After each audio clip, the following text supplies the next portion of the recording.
At 6 p.m. tomorrow night, this room that I'm in becomes the centre of the ABC's referendum coverage. This is the ABC Referendum Centre. You can see Anthony Green will be behind me at the touchscreen, as he is for any big electoral event in Australia, bringing you the results live. And a lot of it will feel very familiar to people who watch election results, because at 6 o'clock, polling will close wherever you are in the country, and the votes will start to be counted. So lots of similarities, a few differences as well, though. Obviously, there are no candidates in this vote. The ballot paper is relatively simple. There's no numbering of preferences, nothing to distribute. It is a simple yes or a no question. Because of that, we think the votes will be counted relatively quickly. And it might be, certainly if it's not close in certain states, it might be that we know the result, relatively speedily within a couple of hours. Couple of things, though, that are also different for people used to watching elections that won't be the same this time. Normally in elections, we know how people have voted before, and we can use that in the way that we model and make projections about results. For this one, we have no history. We have no previous referendum to compare this to.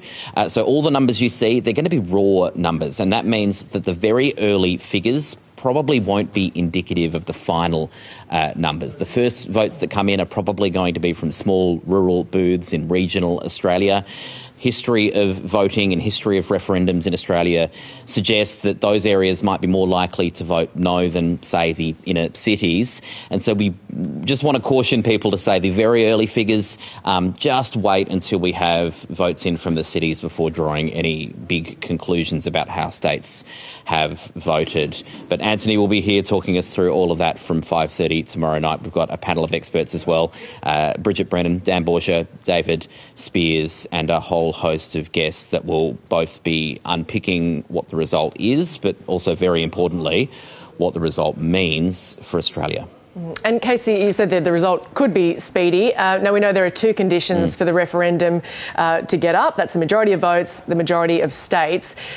Do you expect us to know one of those conditions before the other? Yeah, that's a very good question, Gemma, and I think that the unsatisfying answer is, well, it will depend a bit on how close it is. If, as the polls are suggesting, no has a convincing lead, it might well be clear that no has carried the day, that the referendum has been defeated pretty early, and certainly before we have a grip on what the numbers are like in, say, Brisbane, in, say, Western Australia, where the polls are closing later because of the time zones and because of daylight saving.